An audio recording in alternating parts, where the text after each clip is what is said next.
Hi everybody, and welcome to our module on Klinefelter and Turner syndromes.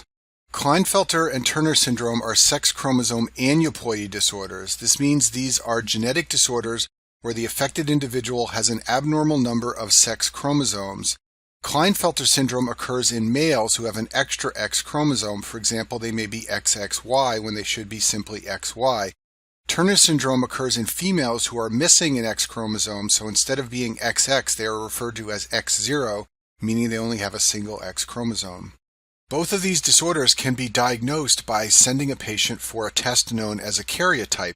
A karyotype involves counting the number of chromosomes. This is a picture of a karyogram shown on the screen here. And in patients who have Klinefelter or Turner syndrome, you will either see an extra copy of the sex chromosomes or only a single copy of the X chromosomes, and often multiple cells are analyzed for the numbers of chromosomes because, as we will see, some patients with these disorders display mosaicism, meaning not all the cells in their body have abnormal numbers of sex chromosomes. Let's start by talking about Klinefelter syndrome. In 80% of cases, Klinefelter syndrome occurs in boys who are 47XXY. This means they have 47 chromosomes instead of the usual 46. They have X and Y just like normal boys should, but then they have an extra X chromosome. And this is usually the result of meiotic non-disjunction of either parent. I talk about how this occurs in the video on meiosis. Rarely, these boys are 48XXY, meaning they have two extra X chromosomes. These tend to be more severe cases because they have another X chromosome in addition to the one extra that most cases of Klinefelter syndrome have.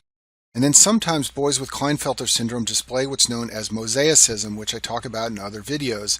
In mosaicism, some cells in the body have different numbers of chromosomes compared with others. In this case, some cells in the body are normal. In other words, they are 46XY with just one X and one Y chromosome, whereas other cells are 47XXY and are abnormal. These tend to be less severe cases because some cells in the body have the normal complement of sex chromosomes. And these cases of mosaicism are not due to meiosis errors. They're usually due to mitosis errors. They occur due to non-disjunction during mitosis after conception. And the same thing is true in other genetic disorders where there is mosaicism. This can occur in Down syndrome, where mosaicism is due to mitosis errors and not meiotic errors. This is a karyogram of a patient with Klinefelter syndrome. You can see that there are two copies of all the numbered chromosomes, and then there are also two copies of the X chromosome and one copy of the Y chromosome. Thus, this patient has 47 chromosomes and 3 sex chromosomes with an extra X. An easy way to remember the features of Klinefelter syndrome is to think of it as a feminized male. The patients who have this disorder have an X and a Y chromosome, so they are male in appearance. However, because of the extra X chromosome, they have many female features. So one of these features is that they are going to display hypogonadism. Their testes are going to be underactive because of that extra X chromosome. They have small, firm testes. They have atrophy of the seminiferous tubules. They typically have low testosterone levels, and we'll talk more about this in a minute. And it is the ratio of estrogens to testosterones that determines the disease severity. Individuals that have two extra X chromosomes have lots of estrogens relative to testosterone, and they have more severity of their disorder. Because the testes are hypoactive, the levels of gonadotropins coming from the pituitary gland will increase. So there will be low levels of inhibin B coming from the testes. This will lead to high levels of FSH from the pituitary. There will be low testosterone from the testes. This will lead to high levels of LH coming from the pituitary. Here's a slide from our endocrinology video on male reproductive hormones, just to remind you that in the testes you can find Leydig cells and Sertoli cells, and they make testosterone and inhibin, which feed back negatively on the pituitary gland. So in Klinefelter syndrome, when you have lower levels of testosterone and lower levels of inhibin because the testes are underactive, this leads to loss of negative feedback, and thus the levels of LH and FSH can rise. Low testosterone and relative excess of estrogen account for many of the clinical features of Klinefelter syndrome. Boys with this disorder display delayed puberty, and in fact this disorder is often first diagnosed at puberty because prior to that point the children will appear to be a normal male. These boys have reduced facial and body hair. They often have a female pubic hair pattern, as is shown in this picture on the screen here. They can develop gynecomastia, and in addition, they often have infertility and reduced sperm counts. Genital anomalies are common in boys with Klinefelter syndrome. First of all, they often have cryptorchidism, which is undescended testes. In addition, they often have hypospadia. Hypospadia is where the opening of the urethra is not in the normal position at the head of the penis. Shown on the screen are a couple examples of different types of hypospadia. And then finally, boys with Klinefelter syndrome often have a very small penis. This is called micropenis. Patients with Klinefelter syndrome have a characteristic physical appearance. First of all, they usually have long legs and long arms. If you look at this picture on the screen, this is a picture of a man with Klinefelter syndrome. You can see that he is tall because he has long legs and he also has long arms. And this happens to Klinefelter patients because they have an extra copy of a gene called the SHOX gene found on the X chromosome, and this gene is important for long bone growth. Patients with Klinefelter are also said to have what's known as a unicoid body shape. A unicoid body shape means a body shape that is lacking in sexual differentiation between male and female. It's sort of an in-between body shape. And you can see that if you look at this man on the screen here, he's lacking the usual broad shoulders that men have, and he's got a body shape that is sort of in between the male and female body shape. Patients with Klinefelter syndrome can display cognitive findings. They sometimes have learning disabilities like delayed speech and language development. They also often have a quiet personality, meaning that they are relatively quiet individuals and not very assertive.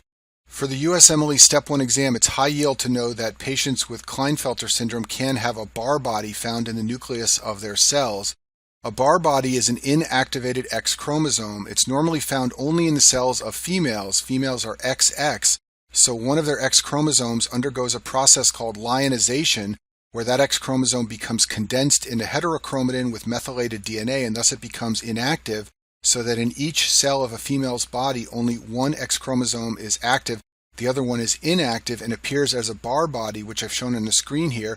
It's a dark spot at the periphery of the nucleus, and it indicates an inactive X chromosome. In patients with Klinefelter syndrome, you can also see a bar body, and normally you do not see this in males, but you will see it in males who have Klinefelter syndrome because they have that extra X chromosome. In contrast to Klinefelter syndrome, in Turner syndrome there is a missing sex chromosome. 45% of cases occur in girls who are 45X0. This means they have 45 chromosomes instead of the usual 46, and they only have a single sex chromosome, an X chromosome. They are missing the second copy of their X chromosome. Most of these cases are caused by fertilization of an egg with a sperm that lacks the X chromosome.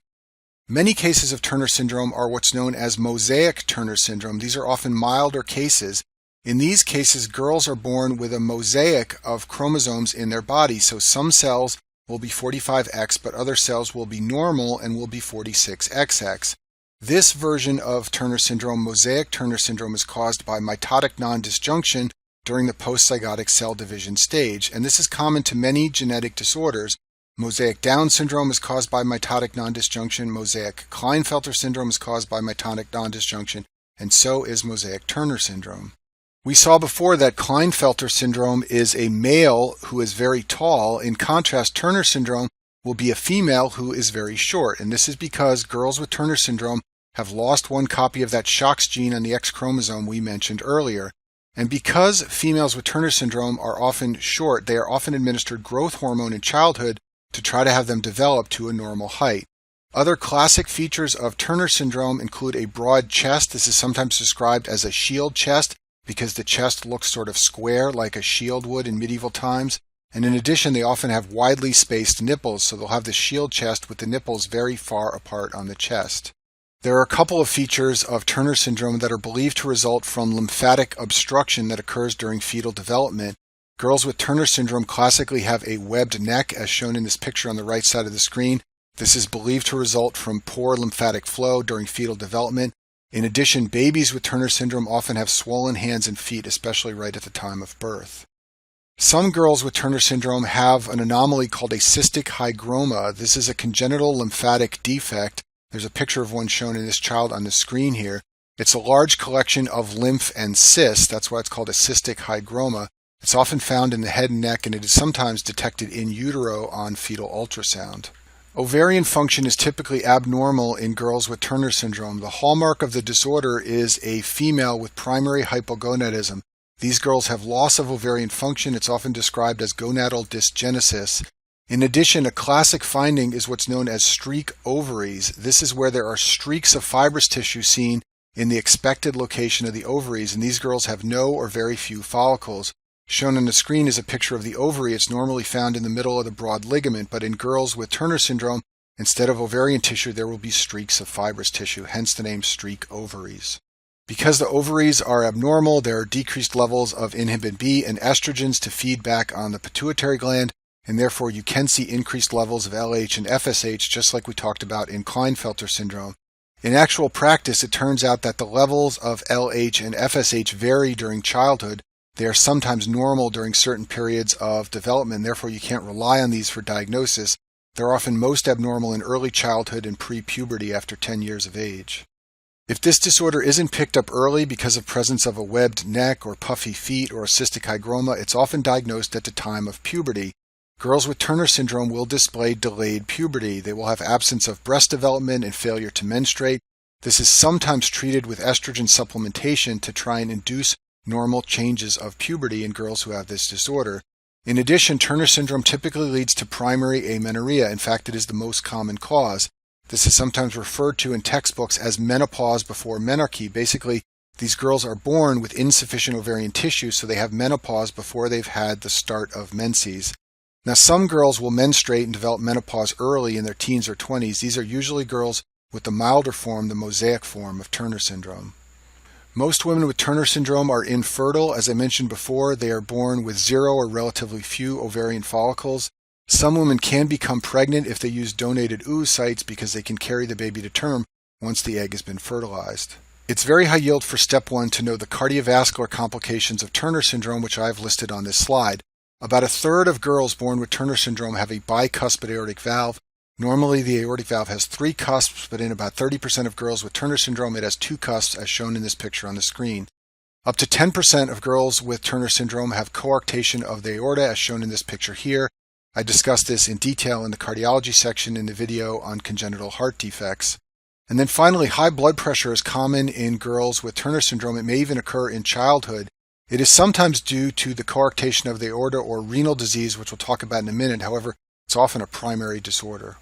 Kidney malformations affect about a third of children with Turner syndrome. Often it is an abnormality of the collecting ducts. However, children with Turner syndrome can also develop a horseshoe kidney, which is something they like to test on step 1 of the boards. This is a horseshoe kidney shown on the screen here. The lower poles of both kidneys are fused, and for this reason, the fused horseshoe kidney sits lower in the pelvis. I talk about horseshoe kidney in the renal section in the video on embryology. There's a high incidence of osteoporosis in women with Turner syndrome. This is because there are low levels of circulating estrogens because of the single X chromosome, and for this reason, estrogen treatments are often prescribed in order to increase the bone density.